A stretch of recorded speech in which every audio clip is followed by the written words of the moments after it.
అక్కడి నుంచి మళ్ళీ 4 సంవత్సరాల నుంచి ఇక్కడ పనిచేయడం ప్రారంభించాం.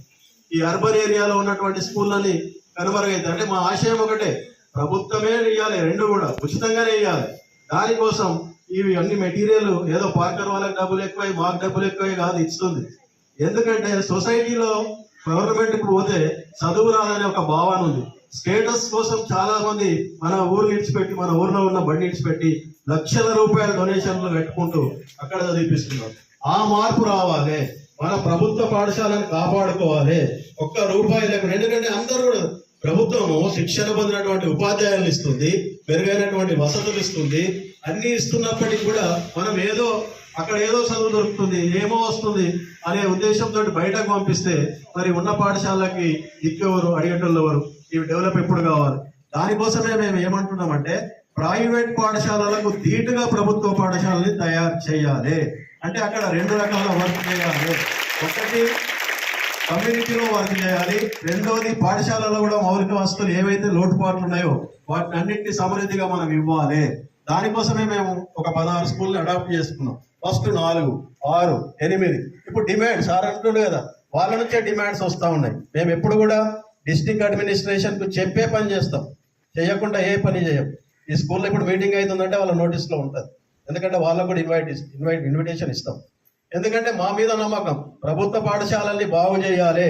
ఎందుకంటే రాబోయే తరాలకి ఇప్పుడు డబ్బులు ఉండొచ్చు, మన దగ్గర చదువును కొనుక్కునే పరిస్థితి ఉండొచ్చు. అంటే ఇప్పుడు పెద్ద కంజలలో 1 ఎకరా 4-5 కోట్లు 10 కోట్లు పోతుండొచ్చు. ఇదే 10 సంవత్సరాల కింద లేదు. మరి ఇట్లా ఇప్పుడు కూడా ఇంకో 10 సంవత్సరాలు అయిన తర్వాత ఇదే పరిస్థితులు ఉంటుందని కూడా లేదు.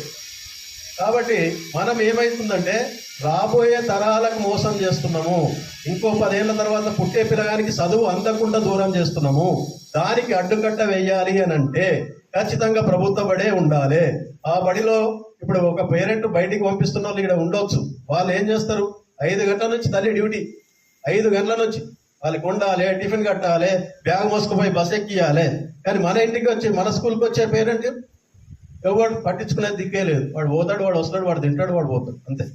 మరి ఆ కేర్ ఇక్కడ తీసుకుంటే ఈ పాఠశాల ఎందుకు బాగుపడదు?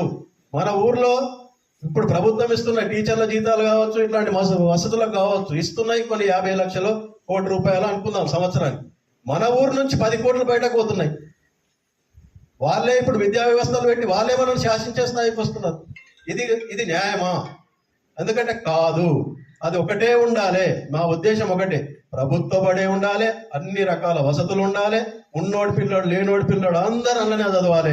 అప్పుడే ఆ పాఠశాల బాగుపడుతుంది. లేని వసతుల కోసం మాలాంటి డొనేషన్ ఇవ్వాల్సిన అవసరం లేదు. ప్రభుత్వాల మొడలు వంచి మనకు కావాల్సినటువంటి ఖచ్చితంగా సాధించుకుంటారు. ఎందుకంటే పేదోని బడి అడిగేటోడే లేడు. ఎవరు వచ్చినా అందరి పిల్లలు ఇక్కడికి వచ్చినాక చూడండి అన్ని వసతులు వస్తాయి. అవే ఇది ఇంటర్మీడియట్ అవుతుంది, ఇంజనీరింగ్ కాలేజ్ కూడా అవుతుంది.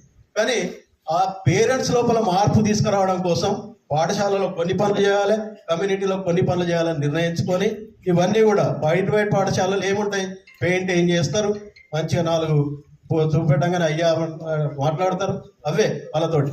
ఇప్పుడు మనం కూడా ఇక్కడికి వచ్చే పిల్లవాడు కూడా ఎవడు బాధపడవద్దు. ప్రతి ఒక్కరికి డ్రెస్ కంపల్సరీ మంచి డ్రెస్ వేసుకోవాలి, మంచి షూస్ వేసుకోవాలి, రావాలి.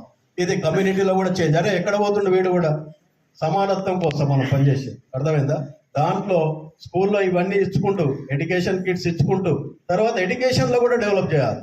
అంటే ఇప్పుడు అట్లాంటి బోధకురి జాయ్ఫుల్ లెర్నింగ్ కిట్స్ కావచ్చు, సైన్స్ మెటీరియల్ కావచ్చు, ఆడుకోవడానికి ప్లే జోన్ కావచ్చు, ఇవన్నీ కూడా ఏర్పాటు చేసి మన పాఠశాలలు కాపాడుకోవాలి. ఈ సొసైటీ అంతా ఈ బడి మాది, ఈ బడి బాధ్యత మాది అనే భావన తీసుకురావాలనే దాని ఏకైక లక్ష్యంతో ఈ మెడ్వాన్ పనిచేస్తుంది. కాబట్టి ఇందులో మీరు కూడా భాగస్వాములైనందుకు, మీకు కూడా మా తరఫున మా ఆశయాల్ని మీరు నెరవేరుస్తారని ముందుకొచ్చినందుకు మా తరఫున మీ అందరికి కూడా ధన్యవాదాలు తెలియజేసుకుంటూ ఈ అవకాశం ఇచ్చినందుకు.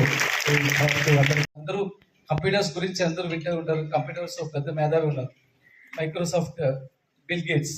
అందరికి ఐడియా ఉందా? పిల్లలందరికీ ఎంతమంది తెలుసు బిల్ గేట్స్? ఏజ్ రాలేదు. ఓకే, ఆయన ఒక మాట చెప్తారనమాట. ఏం చెప్తారంటే, ఆయన మనం పుట్టేటప్పుడు పేదవాడిగా పుట్టినా అది మన తప్పు కాదు, దానికి చచ్చేటప్పుడు పేదవాడికి చస్తే మన తప్పు అన్నమాట. సో ఏం చెప్తున్నారంటే, మన ఎదుగు ఎట్లా ఉంటుందంటే మన చేతిలో ఉంటుంది. మనం ఎలా చదువుకుంటున్నాము, మనం ఎలా ఎదుగుతాము, దాన్ని బట్టి మనం కూడా పెద్దగా అవుతాం. ఎవరు వచ్చి కరెక్ట్గా అందరూ పుట్టినప్పుడే అందరూ రిచ్గా పుట్టలేరు. కానీ అది ఎలా మనం ముందుకు తీసుకెళ్ళాలంటే మన చేతిలోనే ఉంది.